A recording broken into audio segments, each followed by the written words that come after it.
Antônio.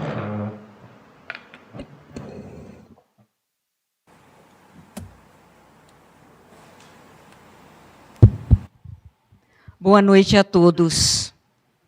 Desafio é sempre bom. Às vezes, nós ficamos muito receosos dos desafios que a vida nos apresenta. E às vezes nós temos muito medo dos desafios. Ou às vezes ficamos chateados, revoltados, magoados, ressentidos com os desafios que aparecem na nossa vida. Mas se a gente souber aproveitar, é uma oportunidade extraordinária. Então, hoje, nós temos esse desafio. E esse desafio, dando continuidade ao estudo do Livro dos Espíritos, como a Neuza colocou, trata-se da primeira parte, que é das causas primárias, e daí nós vamos para o capítulo 2.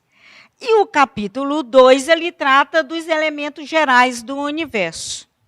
Nesse capítulo, nós vamos tratar desses 4 assuntos, que é conhecimento do princípio das coisas, espírito e matéria, propriedades da matéria e espaço universal. Então, nós vamos tratar, na medida do possível, obviamente, trazendo os pontos aí, mais importantes, né? Todos são importantes. Estudar o Livro dos Espíritos é uma coisa extraordinária, porque à medida que você estuda o Livro dos Espíritos, e eu já dei várias palestras sobre esse tema, e é interessante, parece que sempre é a primeira vez, né?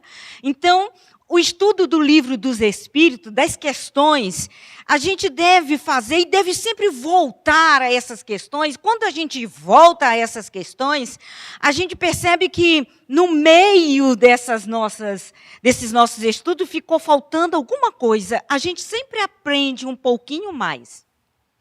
Pois muito bem, nós vamos tratar primeiro do conhecimento do princípio das coisas. Então, esse assunto é tratado nas questões 17 a 20 do Livro dos Espíritos.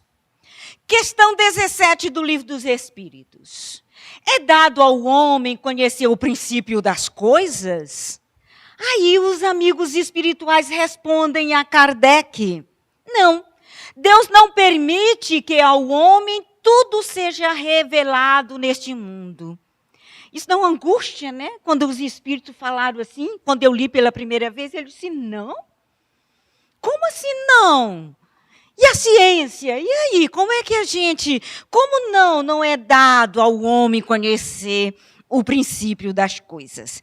Daí a gente vai estudar e a gente vai analisar o que os espíritos quiseram falar com isso. Primeira coisa, o que se pode entender por princípio das coisas, né? Significa a origem de tudo, isto é, como tudo começou. A gente sabe que a ciência tem avançado tanto, né, para trazer o conhecimento, a origem do nosso universo. Quantas pesquisas estão sendo trazidas nesse sentido, né? Então, significa aí o conhecimento de como tudo começou. Então, vamos analisar essa questão. Primeira coisa que eu fui buscar foi lá no livro Obras Póstumas, lá no item 11. E daí Kardec fala sobre essa questão do princípio das coisas. Daí ele faz a seguinte colocação. O princípio das coisas reside nos arcanos de Deus. Nós vamos já entender isso. Tudo diz que Deus é o autor de todas as coisas, mas como e quando as criou ele? Esse é o que a gente está buscando, que a gente quer entender, né? Daí ele faz a seguinte colocação. A matéria existe, como ele, de toda a eternidade? Ignoramo-lo. Acerca de tudo que ele não julgou conveniente revelar-nos, apenas se podem erguer sistemas mais ou menos prováveis, que é o que nós temos hoje dentro da ciência.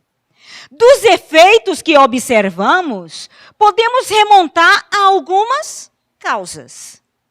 Há, porém, um limite que não nos é possível transpor. Querer ir além é simultaneamente perder tempo e cair em erro. Daí a gente pode começar com alguns questionamentos. Não haverá um tom conformista, dogmático, se aceitarmos simplesmente o que foi dito. O princípio das coisas reside nos arcanos de Deus. Parece assim meio conformista, né? Parece assim meio dogmático, né? Daí a gente vai fazer uma análise. Então ele fala assim, ó, essa negativa dos espíritos à questão indicada não deve ser entendida de forma absoluta. Porque se a gente for fazer uma análise de forma absoluta, nós vamos cair em erro. Daí mas de forma relativa, né? O que essa negativa quis nos dizer, né? Então, não é Deus, na realidade, que não permite ao homem a revelação de tudo neste mundo. Não, ele até poderia nos trazer essas informações, né? Mas sim a condição em que nós nos encontramos, tanto intelectual como moralmente falando. Daí não é Deus que está proibindo ou impedindo, é a nossa condição intelectual, a nossa condição moral, que ainda não nos permite ter acesso a esse princípio das coisas. Será que conseguiremos, no estágio atual, desvendar o princípio das coisas? Então, a gente foi entender essa questão, essa pergunta, será que é conformismo, dogmatismo, né? Então, em vez de conformismo, poderia usar-se a palavra resignação ativa. Seria essa resignação ativa. Seria a gente se empenhar, é o que faz a ciência, pesquisa, corre atrás e busca essas informações. Em vez de dogmático, talvez seja prudência, porque ainda nós não temos condições, ainda morais, para ter acesso a essas informações. Talvez, se a gente tivesse acesso, seria um grande prejuízo para nós, né? Poderíamos utilizar esse conhecimento de forma inadequada. Então, na questão 18 do Livro dos Espíritos, penetrará o homem um dia o mistério das coisas que lhe são ocultas, já que não nos é dado conhecer aí os princípios das coisas, né? Não porque Deus nos impeça, mas em função da nossa condição intelectual e moral. Daí, olha o que os amigos espirituais colocaram. O véu se levanta a seus olhos, olha aí, ó, à medida que ele se depura. Mas para compreender certas coisas, são-lhe necessárias faculdades que ainda não possui. Por isso que a gente ainda não tem acesso a essas informações. E se a gente parar e fazer uma reflexão, mal nós estamos tendo capacidade de compreender o mundo que nos cerca, não é verdade? Nós não estamos dando conta nem de compreender as situações que nos cercam, né? Imagina só compreender todo o universo. Precisaríamos de condições, de faculdades apropriadas para a gente ter acesso a essas informações. Daí, iríamos à loucura no atual estado evolutivo de nossa mente. Olha só que interessante. Falta-nos faculdades adequadas para a gente ter acesso a essas informações. À medida que a gente vai evoluindo, obviamente, que a gente vai tendo acesso a essas informações. Qual é o papel, então, da ciência para desvendar o princípio das coisas, né? Olha que lá na questão 19 do Livro dos Espíritos, os instrutores maiores, eles nos afirmam que a ciência foi dada ao homem para o seu adiantamento em todas as coisas. Então, ela se constitui em ferramenta valiosa. Nós estamos desprezando, menosprezando a ciência. Ao contrário, né? Então, ela é uma ferramenta valiosa para a busca da verdade. E é o que nós estamos acompanhando aí com as diversas, né, descobertas científicas, né? Então, o papel da ciência é oferecer meios para que a humanidade chegue gradualmente, na medida em que for conquistando os novos espaços, transformações, mudanças, né? Compreender o universo em que vive, né? Então, questão 20 do Livro dos Espíritos. Dado é ao homem receber, sem por meio das investigações da ciência, comunicações de ordem mais elevada acerca do que lhe escapa ao testemunho dos sentidos. Estão perguntando. Fora da ciência, é possível esses instrutores espirituais passarem informações, né, que muitas vezes nos estão ocultas? Aí os instrutores espirituais falam assim: se o julgar conveniente. Deus pode revelar o que a ciência não é dado ainda a aprender. Por essas comunicações é que o homem adquire, dentro de certos limites, o conhecimento do seu passado e do seu futuro. Dentro, claro, das nossas capacidades psíquicas, porque a gente precisa desse instrumento, dentro das nossas capacidades emocionais e mediúnicas, para que a gente possa adquirir essas informações. Daí a gente volta, olha, não foi isso que aconteceu com a revelação da doutrina espírita? Quando a civilização estava pronta, lhe foi dado a codificação. Então, a gente observa aí que quando os amigos instrutores espirituais julgam conveniente, essas informações são nos dadas. É óbvio que precisamos dessas capacidades psíquicas, emocionais e mediúnicas. E a gente viu aí a codificação, né, da doutrina espírita, que em um dado momento disse: não, já estão em condições de abrir o véu e de trazer algumas informações. Pluralidade dos mundos, imortalidade da alma, né? Então, nos trouxeram várias informações, né? Comunicabilidade, né, com os espíritos. Então, eles nos trouxeram algumas informações. Então, os amigos espirituais, eles nos dizem que existem alguns limites para que essas informações sejam trazidas. E quais são esses limites? Aqueles impostos pela própria necessidade de desenvolver em si mesmo faculdades que ainda não possui. Olha aí. Então, eles nos trazem essas informações com o objetivo de desenvolver essas faculdades, né, que nós ainda não possuímos. Além disso, a busca da verdade, ela fomenta a investigação e desenvolve aí outras faculdades. E daí também a gente sabe que o véu se levanta à medida em que o homem cresce espiritualmente. Esse véu vai sendo desvendado. Muito bem, nós vimos aí o princípio das coisas. Vamos tratar agora do segundo item, que é espírito e matéria.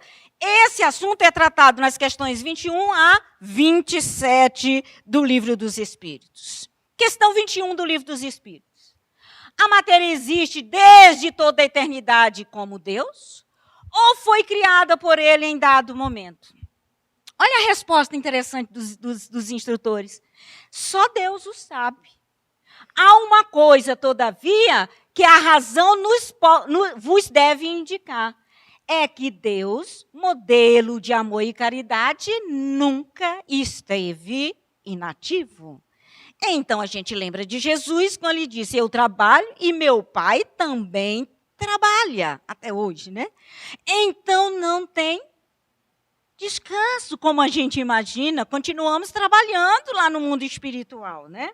Então, vamos começar pela matéria, né? Então, o que nos traz a ciência, né? Quais verdades o homem, através da ciência, descobriu? Ele tantas coisas, né? Que foram, né? Quantas descobertas, né? Então, ela considera como elemento básico da constituição do universo o elemento material, quer seja em seu estado denso, quer seja em suas manifestações energéticas. Então, o que é matéria e o que é energia? Porque aí ele coloca que a matéria, ela tem essas duas condições, né? Matéria mais densa e a energia, né? Então, o que é isso, né? Então, vamos ver o que a ciência nos diz. Então, ela coloca assim, ó. O que é, na visão da ciência? O que é a matéria? Tudo o que tem massa e ocupa lugar no espaço. Tudo aquilo que pode ser pesado e medido. Aí nós temos os estados sólido, líquido e gasoso da matéria. Daí as descobertas mais recentes nos traz energia em estado radiante. Aí nós temos o som, a luz, o calor. Estes são denominados de energia.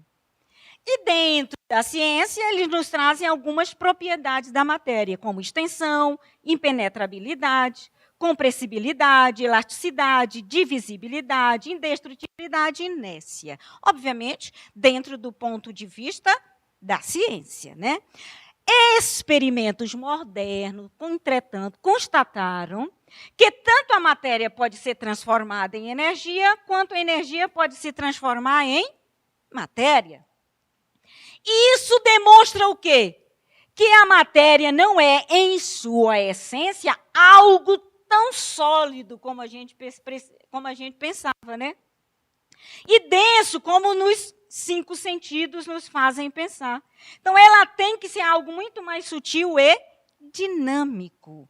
Daí, a gente sabe que lá no século XX, né, 1905, a ciência, né, através da teoria da relatividade, Albert Einstein, ele nos diz que matéria e energia são duas expressões de uma só mesma realidade. O que isso significa? Matéria é energia condensada, concentrada, limitada em sua força e dinamismo próprio, isso é o conceito da ciência, né? Verdadeiramente escravizada, encerrada em âmbitos restritos, para formar as massas densas dos corpos materiais, a matéria mais densa. E a energia, em determinadas condições, é a matéria atingida em sua massa, descentrando-se, descondensando-se e liberando energia em radiações diversas de natureza corpuscular.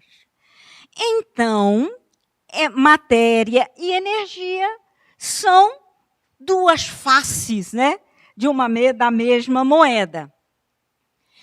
Podemos dizer, então, que energia e matéria são dois estados de um mesmo elemento universal. Podemos ou não podemos? Podemos, né?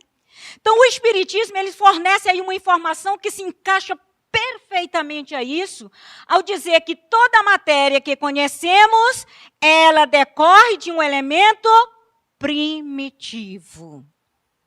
Desde que a matéria pode se transformar em energia e vice-versa, concluímos diretamente que a energia também é algo que decorre de alguma transformação do fluido universal. Se energia e matéria, a gente viu, né? Podemos dizer que são estado de um mesmo elemento, né? E se pode ser transformada uma na outra, podemos dizer, então, que energia deve ser uma transformação do fluido universal. Então, isso nos leva a uma interessante conclusão espírita. Se energia é algo de natureza material, a essência do espírito ou o princípio inteligente não pode ser energética, porque senão seria matéria. Vejamos, então, o que nos diz o Livro dos Espíritos, lá na introdução, no item 6. Então, vamos lá. Vamos resumir em poucas palavras os pontos principais da doutrina espírita, que nos transmitiram, a fim de mais facilmente respondermos a certas objeções. Lá na introdução do Livro dos Espíritos. Deus é eterno, imutável, imaterial, único, onipotente, soberanamente justo e bom. Isso foi feito nos estudos anteriores.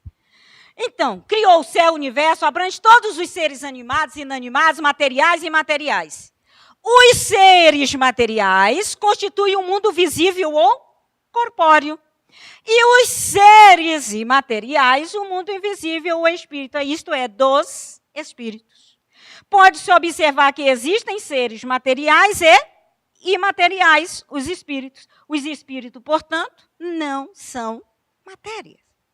Mas a gente vai buscar aí apoio à questão 23 do Livro dos Espíritos. O que é o espírito? O princípio inteligente do universo. Lá na questão 22 e 22A, falando aí da matéria, ele fala assim, o que é matéria? É o liame que escraviza o espírito, é um instrumento sobre o qual exerce sua ação. E nós temos essa passagem assim, o que é nascido da carne é da carne, o que é nascido do espírito é do espírito. Questão 25 do Livro dos Espíritos. O espírito independe da matéria ou é apenas uma propriedade desta? Como as cores, a luz, o som e do ar. Olha a resposta dos espíritos. São distintos uma do outro. Mas a união do espírito e da matéria é necessária para intelectualizar a matéria. Olha que interessante. Vamos entender isso. Então, podemos observar a menção distintos uma do outro, significando que a essência de uma não é a essência da outra. Portanto, o espírito não tem a essência da matéria, né? Então, vamos lá. Mas ele fala que o espírito, a união do espírito com a matéria é necessária para intelectualizar a matéria. Então, vamos lá. Então, a expressão intelectualizar a matéria tem sido questionada por alguns estudiosos. Por quê? Porque a interpretação, se a gente for fazer uma interpretação literal, induz a crença de que a união desses dois elementos vai produzir inteligência na matéria. Inteligência essa que é um atributo essencial do espírito, de acordo com a questão 24 do Livro dos Espíritos. Então, fomos buscar lá, nas pesquisas realizadas pela equipe da Federação Espírita Brasileira, o que significaria intelectualizar a matéria, né?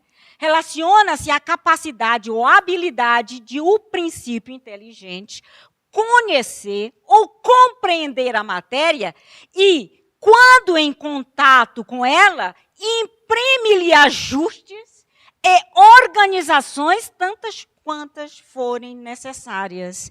Isso é intelectualizar a matéria. Lembrando que o espírito é uma individualização do princípio inteligente, que, ao contato da matéria, vai exatamente proporcionar, imprimir esses ajustes, possibilitando aí essas modificações. Então, na questão 25 do Livro dos Espíritos, essa união é igualmente necessária para a manifestação do Espírito. É bom que a gente entenda aqui, eu coloquei, que entendemos aqui por Espírito o princípio da inteligência, a abstração feita das individualidades que por esse nome se designam. Aí nós estamos tratando desse princípio inteligente. Daí os Espíritos respondem, é necessária a vós outros, porque não tendes organização apta a perceber. O espírito sem a matéria, a isto não são apropriados vossos sentidos. Como a gente vai entender algo que não é matéria, juntar-se com algo que é matéria? Como pode ser isso? Daí a gente vai entender, né, quando a gente chegar lá na questão 27. Então, daí, essa inteligência divina, que é Deus, daí nós temos a Trindade universal. Nós temos o Espírito, ou o princípio inteligente, ou o princípio espiritual, e nós temos a matéria, o princípio material, ou o fluido cósmico universal, que são os dois elementos do universo. Lá na questão 26, ele pergunta: poder-se-á conceber o espírito sem a matéria e a matéria sem o espírito? Né? Parece tão difícil para a gente, né? Como a gente vai entender, né, sem a matéria? Né? E os espíritos falam: pode, sem dúvida, pelo pensamento. Como seria isso, né, gente? Então, por mais que dermos asa à imaginação, utilizando de analogias, que é o que a gente faz, né, comparações, dificilmente conseguiremos fazer uma representação, ainda que pálida, dessa relação entre o espírito e a matéria. Por isso que ele diz que precisam de capacidades, nós precisamos de faculdades para poder entender e compreender essa relação. Então, circunstância que é agravada pela deficiência, olha aí, ó, da nossa linguagem, incapaz de decodificar todos os fenômenos naturais que nos cercam. Nós precisaríamos de uma estrutura mental, psíquica, para que a gente pudesse entender bem essa relação. Mas a gente pode entender essa relação quando a gente vai lá para questão 27.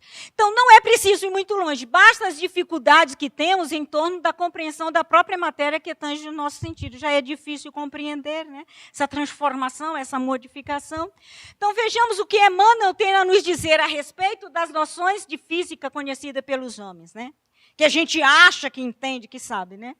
Os homens possuem da matéria a conceituação possível de ser fornecida pela sua mente, compreendendo-se que o aspecto real do mundo não é aquele que os olhos mortais podem abranger. Olha que interessante.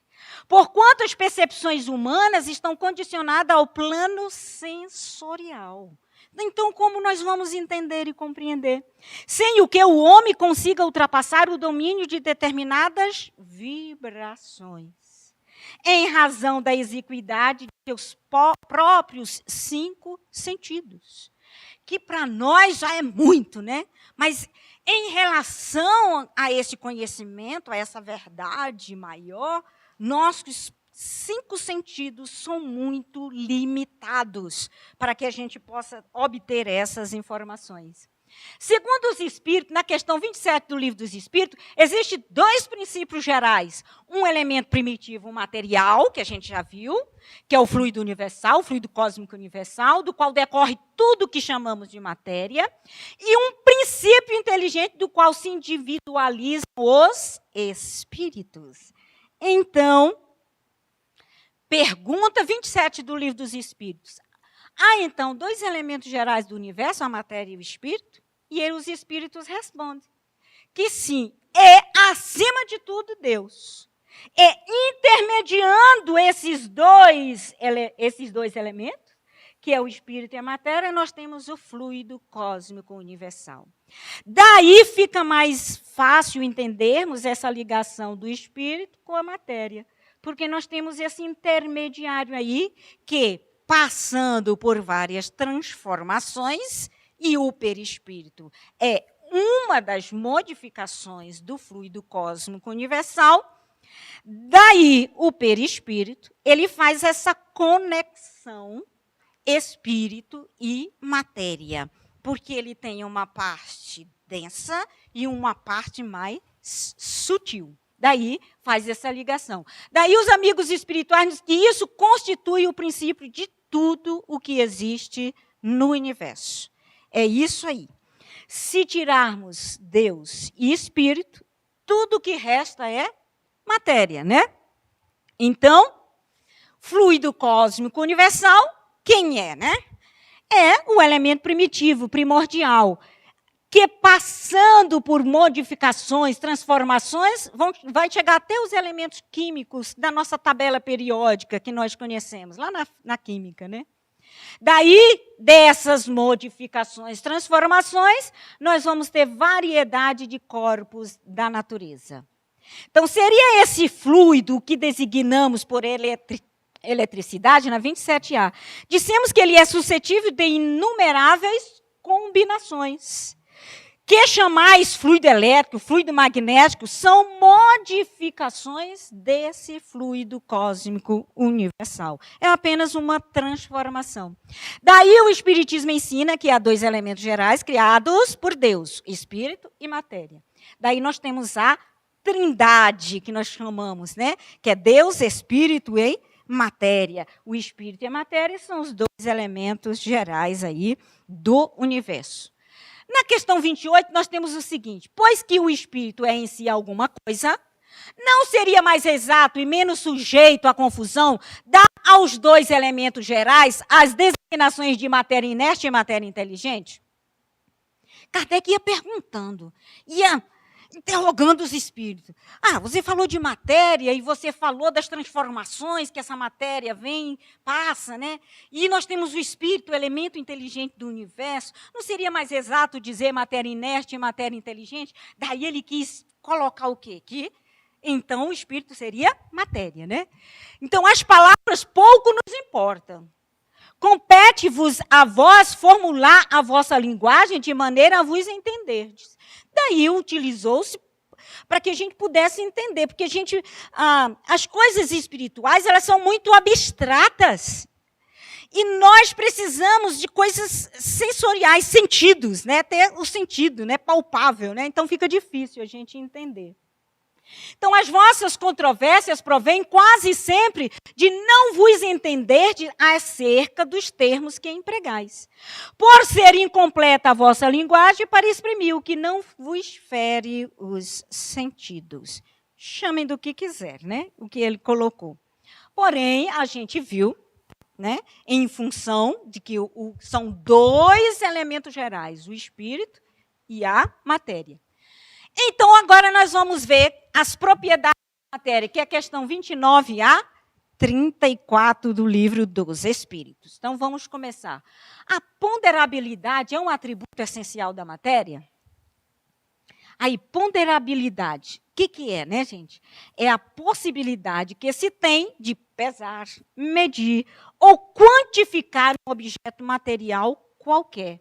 Daí ele pergunta se a ponderabilidade é um atributo essencial da matéria. Olha o que os amigos espirituais colocam para a gente. Da matéria que está no mesmo plano onde os humanos se encontram. Então, dessa matéria em que nós estamos aqui, sim. Mas da matéria considerada como fluido cósmico universal, não. Por que será, né? Então, a matéria etérea e sutil que forma o fluido cósmico universal, ela é imponderável para os seres humanos. Mas nem por isso deixa de ser o princípio da matéria pesada. Olha que interessante. Ela é imponderável. Essa matéria elemental, fluido cósmico universal, imponderável, né, ele colocou, né, para os seres humanos, da maneira como a gente entende a matéria, da maneira como compreendemos a matéria, né? Mas esse mesmo fluido cósmico universal, embora nesse estado bem sutil, né, ele é o princípio que dá origem à matéria que nós conhecemos. Todos os tipos de matéria que nós conhecemos. Daí, os diferentes tipos de matéria têm origem nesse elemento primordial, o fluido cósmico universal. Então, o fluido cósmico universal, que é a matéria elementar, vai dar origem a todas as substâncias conhecidas e desconhecidas. Todas estão aí, procedem, né, do fluido no que se relacionam à matéria, né? Tem origem aí no fluido cósmico universal. Daí Kardec faz o seguinte comentário: a força da gravidade é uma propriedade relativa. Fora das esferas de atração dos planetas, não há peso, assim como não existe o acima e o abaixo. Mudando aí a sutilidade, né? Inclusive, quando a gente vai quando os astronautas foram para a Lua, nosso corpo, que é tão pesado, lá não flutuava, né? Então, a gente vê aí por causa da gravidade, né? Então, essa observação, ó, quanto maior for o tamanho do astro, maior será a sua força de atração sobre a matéria, né? Que é a lei, a gravidade, né? Que a gente fala de atração, né? Mas ele é como ele é atraído pela força da gravidade. Assim, o mesmo ser humano teria um peso na Terra e outro menor na Lua. Olha aí, a gente comentou um pouquinho sobre isso. Questão 30 do Livro dos Espíritos. A matéria é formada de um só ou de vários elementos, né? Então, a matéria ela é formada de um único elemento primitivo. Qual é esse elemento primitivo? O fluido cósmico universal. Os corpos tidos como simples pelos humanos não são verdadeiros elementos, mas transformação dessa matéria primitiva. Daí nós temos aí a nossa tabela periódica. Acho que são 103 elementos na nossa tabela periódica. Então, esses elementos que nós conhecemos, na verdade, eles são uma transformação dessa matéria primitiva. Então, a quantidade de partículas que compõem os átomos é o que vai diferenciar um elemento do outro, é a quantidade de átomos. Existem 92 tipos diferentes de átomos na natureza. E mais 25 que foram produzidos em laboratórios. Então, o que vai diferenciar um elemento do outro é a quantidade de átomos. É o que vai diferenciar um elemento do outro.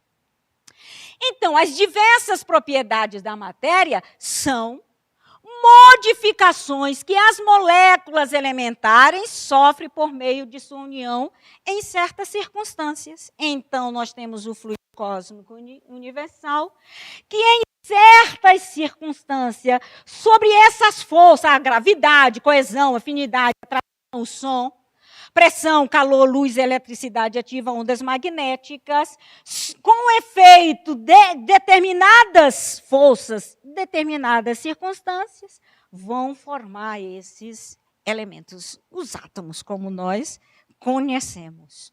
Então, a matéria primitiva, o fluido cósmico universal, ele é passível de sofrer todo tipo de transformação e adquirir todas as diferentes propriedades.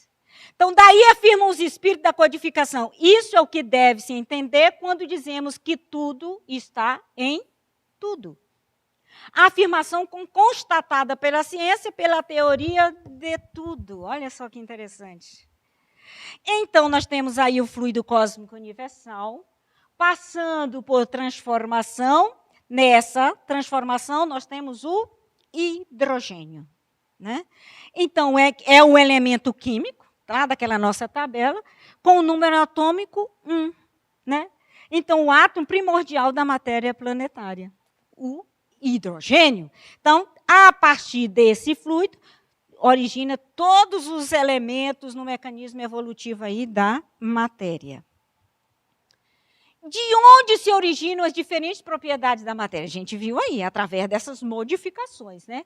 Originam das modificações que as moléculas elementares sofrem como consequência da união entre elas e das circunstâncias da união, como essas circunstâncias se dão. A gente viu ali atrás. Mas o que são moléculas, né, gente? É um grupo de átomos de elementos iguais ou diferentes ligados entre si. Então, aqui nós temos a molécula da água. Para formar a molécula da água, nós temos um átomo de oxigênio e 2 átomos de hidrogênio. E aí nós temos H2O. Então, vejam, uma modificação desse processo, surge aí um outro elemento. É uma transformação, uma modificação. Então, vejam aqui outras matérias formadas por diferentes tipos de átomos. Aqui, ó, trouxe só para vocês verem o ferro, né? Os pregos são feitos de vários átomos de ferro. O ouro é feito de vários átomos de ouro. O carvão é feito de vários átomos de carbono. O mercúrio é feito de vários átomos de mercúrio. Então, a união vai transformando e vai gerando as substâncias, né? Então, a matéria é um feixe de energia coagulado, isso é André Luiz, condensada, olha só. Então, a matéria congregando milhões de vidas embrionárias é também a condensação da energia. Então, energia, matéria, né? É também condensação da energia, atendendo aí aos imperativos do eu, que lhes preside a destinação. Então, obedecendo a um princípio maior do eu, né, a nossa essência, que é o espírito. Então, a agitação inteligente do átomo é desconhecida. Então, por trás, nós temos alguma inteligência trabalhando isso aí. Então, a ação dos mentores espirituais sobre o fluido cósmico universal, que vai dar origem a todas as substâncias conhecidas e desconhecidas. Então, diante dessa resposta, os sabores, os odores, as cores, o som, né, as qualidades venenosas, tudo isso, né, dos corpos não passariam, então, de modificação dessa substância? E os espíritos respondem sim, a gente já viu como é que ocorrem essas mudanças, né? E que só existem porque há órgãos destinados e com capacidade para percebê-las. Então, Kardec ainda faz esse comentário. Então, este princípio é demonstrado pelo fato de que nem todos percebem as qualidades dos corpos do mesmo modo, né? Enquanto um acha uma coisa agradável ao gosto, o outro a acha ruim, não é assim? Enquanto uns veem azul, outros veem vermelho, né? O que para uns é veneno, para outros é inofensível ou até saudável, né? A gente vê, por exemplo, tem algumas pessoas que são intolerantes aí a algumas substâncias, né? Então, a mesma matéria formada por um único elemento é capaz de passar por todas as modificações e de adquirir todas as propriedades? Sim, e que se deve entender quando dizemos que tudo está em tudo. A gente falou sobre isso. Então, o oxigênio, o hidrogênio, o nitrogênio, né, o carbono e todos os corpos que consideramos simples não são mais do que uma modificação dessa substância primitiva, a gente já viu. Tendo em vista que existe apenas um elemento primitivo e que as propriedades dos diferentes corpos não passam de modificações desse elemento, resulta que a substância mais inofensiva tem o mesmo princípio que a prejudicial. Olha só. Depende dos elementos que irão constituir essa substância. Quer ver? Olha aqui. Assim, a água, que é formada por uma parte de oxigênio e duas de hidrogênio, torna-se corrosiva quando nós duplicamos a proporção de oxigênio. Então, a ação magnética dirigida pela vontade pode produzir semelhante transformação. Daí a gente vai entender, por exemplo, naquela passagem que Jesus transforma água em vinho. Como é que isso é feito, gente? Isso é feito através das modificações dessas moléculas. Então, por exemplo, a água, ela é um átomo de oxigênio com 2 de hidrogênio. A água oxigenada, ela partiu do mesmo princípio, que é o oxigênio e o hidrogênio. Apenas modificou-se a quantidade de átomos. Quando a gente alterou a quantidade de átomo, aí ela já virou água oxigenada, que é altamente corrosiva. Então, no atual estágio em que nos encontramos, só conseguimos conhecer essa matéria primitiva através do pensamento, como os espíritos nos falavam. Assim, esses corpos simples são para vós verdadeiros elementos, e podemos, sem maiores consequências, considerá-lo como tais, até nova ordem, considerá-lo como elementos. Então, as moléculas possuem uma forma determinada? Sem dúvida, as moléculas possuem uma forma. Entretanto, essa forma não pode ser percebida pelos humanos. Resposta dos espíritos. Então, aí nós temos aí, ó, os átomos que compõem todas as coisas que possuem. Todas as coisas possuem o mesmo formato, ou seja, todos eles têm um núcleo e outras partículas menores, que são os elétrons, que ficam girando ao redor desse núcleo. Não dá para a gente, com nossos olhos, perceber essa forma, né? Mas existe aí, a gente vê aí a formação da matéria. Essa forma é constante ou variável? Então, ela é constante para as moléculas elementares, né? Primitivas, mas variável para as moléculas secundárias, que nós já vimos, né? Que é variável, então pode ser, vai transformando aí vários elementos, mudando a quantidade de átomos, né? Que são somente aglomerações das moléculas primitivas. O que os homens chamam de molécula ainda está longe da molécula elementar. Olha só, na época da publicação do Livro dos Espíritos, tá? Então, a observação que eu coloquei, a expressão molécula elementar, pode ser entendida aqui como sendo o átomo. A palavra átomo, na época de Kardec, não era tão difundida como é hoje. A expressão molécula secundária pode ser entendida como sendo uma aglomeração de partículas, que são as modificações, né? As transformações que acontecem. Então, em 1857, quando o Livro dos Espíritos foi publicado, prevalecia a tese de que o átomo era indivisível, ou seja, a partícula última da matéria. Em 1897, portanto, 40 anos depois, após a sua publicação, descobriu-se o elétron, que é uma partícula elementar do átomo. Então, assim, a resposta dada pelos espíritos, o que os humanos chamam de molécula ainda está longe da molécula elementar.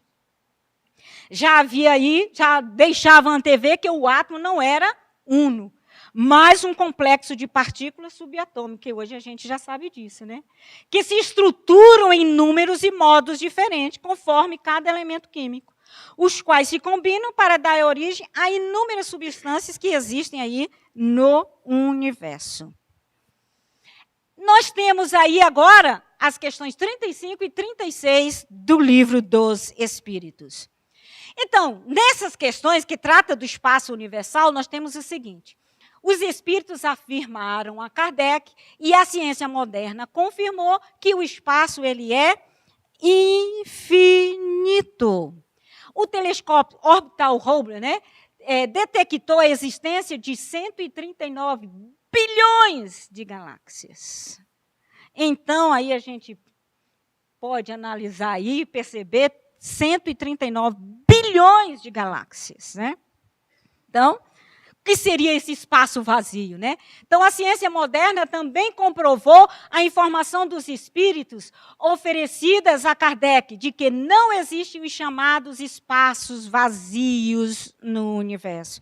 A ciência hoje já falou disso, né? Então, o vácuo é, em teoria, a ausência total de matéria em uma certa região. Na prática, é impossível tirar toda a matéria de qualquer lugar. O espaço que há entre os planetas, estrelas e satélites é vazio o bastante para os padrões humanos. Porque existem matérias, existem elementos que ainda é muito difícil para nós entendermos, para nós compreendermos. Para finalizar, por que nos é difícil compreender que o espaço universal seja infinito? Porque queremos que a verdade se submeta aos nossos caprichos. Que Deus nos peça permissão para que as coisas sejam como gostaríamos que elas fossem. Aí está a razão de todo o nosso sofrimento. Porque nós achamos que as coisas têm que ser do nosso jeito. E daí Deus teria que pedir permissão. Teriam, né, a nós, para que essa realidade, né, pudesse existir. Elas existem, sempre existiu, sempre existirá, independentemente do que a gente acredita ou não. À medida que formos evoluindo, à medida em que formos avançando espiritualmente, nós vamos entendendo e compreendendo tudo isso. Não é que está restrito a nós, mas é necessário faculdades para podermos penetrar nesses conhecimentos. Mais à frente, quando tivermos condições, todos nós teremos acesso. Muito obrigada.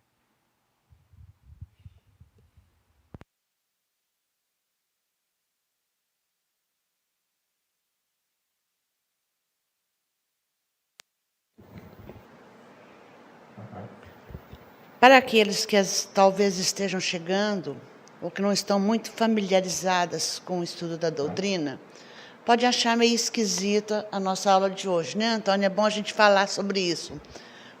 Nós vamos ter uma aula de física, de química e outras coisas aqui. Por quê? O que tem a